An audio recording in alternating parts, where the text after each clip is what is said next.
ఈరోజు Hyderabad industrial land transformation అంశం లోపల మంత్రి గారు ఉత్తమ్ కుమార్ రెడ్డి గారు ప్రతిపక్షానికి అవగాహన లేదని చెప్పేసి మాట్లాడుతున్నటువంటి వ్యక్తికి నేను సూటిగా 2 ప్రశ్నలు అడుగుతా ఉన్నాను.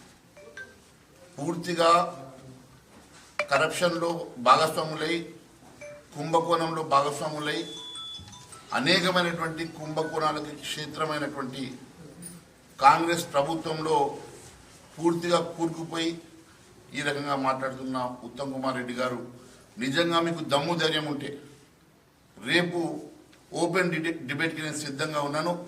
మరి రేపు 11 గంటల నుంచి నేను అసెంబ్లీ హాల్లో మీడియా పాయింట్ దగ్గర మరి మీరు వస్తానంటే అక్కడ నేను మీకోసం ఎదురు చూస్తాను. లేదా మీరు ఏ స్థానంకి రమ్మన్నా, ఏ ప్లేస్కి రమ్మన్నా నేను దీని రుజువులతో సహా వచ్చి నేను నిరూపించడానికి సిద్ధంగా ఉన్నాను.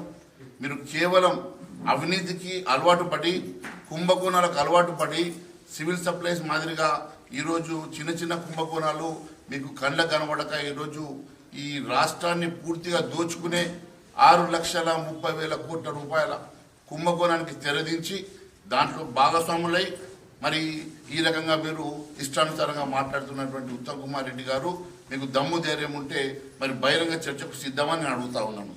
అంతేకాదు, హిల్ట్ పాలసీ కాంగ్రెస్ పార్టీ కొత్తగా తెచ్చింది కాదు, గత టీఆర్ఎస్ ప్రభుత్వంలో చర్చ జరిగింది అంటా ఉన్నారు. అంటే టీఆర్ఎస్ పార్టీలో వాళ్ళు తప్పు చేసినారు, వాళ్ళు కరప్షన్ చేసినారు కాబట్టి మేము కూడా అదే రకంగా కరప్షన్ చేస్తాము, అదే రకంగా మేము అదే దారిలో నడుస్తామన్నట్టుగా మీరు మాట్లాడుతూ ఉన్నారు.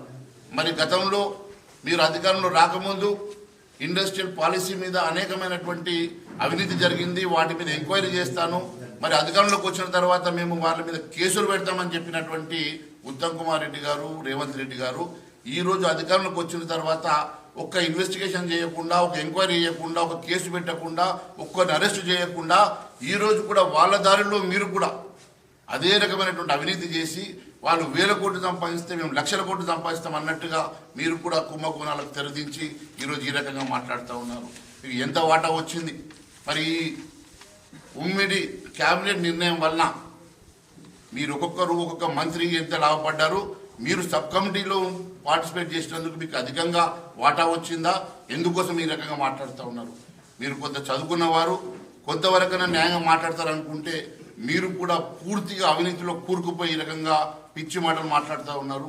ఈ రకంగా మాట్లాడే ముందు మీరు ఆలోచన లేకుండా మాట్లాడే ముందు ఒక్కసారి ఈ రాష్ట్ర భవిష్యత్తు గురించి ఆలోచన చేయాలా. ఈరోజు ఈ రాష్ట్రానికి చెందాల్సినటువంటి 1,00,000 కోట్ల రూపాయల ఈ సొమ్ముని ఈ రాష్ట్ర ఖజానాను కొల్లగొడుతూ క్లెప్టోక్రాట్గా మారినటువంటి ఉత్తమ్ కుమార్ రెడ్డి ఈరోజు ఈ రాష్ట్రంలో నిజంగా ఈ రాష్ట్ర భవిష్యత్తు మీద మీకు ఏ కొంచెం ఆలోచన ఉన్నా రేపు బహిరంగ చర్చకు మీకు సిద్ధమా అని చెప్పి నేను మరొకసారి అడుగుతా ఉన్నాను.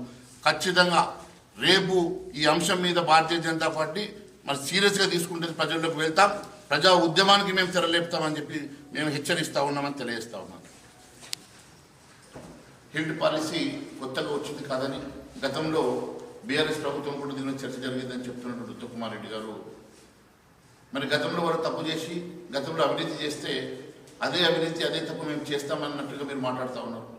మరి గతంలో ఇప్పుడు సబ్ కమిటీలో ఉన్నటువంటి బట్టి విక్రమార్క గారు మాట్లాడుతూ గతంలో వారు పారిశ్రామిక భూముల్ని భూబదలాయింపు జరిగింది, అక్రమాలు జరిగినాయి అంటున్నారు కదా.